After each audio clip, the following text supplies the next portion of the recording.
How does an Irish pub lock-in actually happen? Imagine sitting in a cozy Irish pub, the music playing softly, and everyone feeling just right. Suddenly, the pub looks closed from the outside, with the blinds pulled down and windows shuttered. Inside, the lights are dimmed, and the bartender might disappear for a moment. No loud announcements or signs saying the night is over.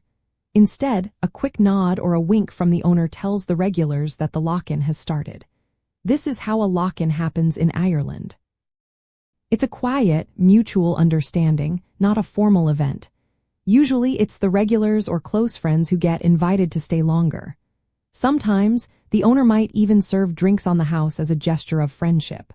The process is simple but respectful of Irish pub etiquette. Drinks are still served, often paid for in advance or discreetly, since the pub is technically closed.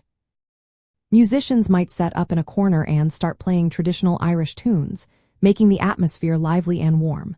For visitors, getting invited to a lock-in is a sign of being accepted and respected by the locals. It's a special moment that shows you've made a good impression. The rules of the pub shift from public to private, with everyone understanding that the night continues beyond the official closing time. It's all about community, music, and good conversation. The whole experience offers a genuine taste of Irish pub culture, where friendship and tradition keep the night alive long after the clock strikes closing time.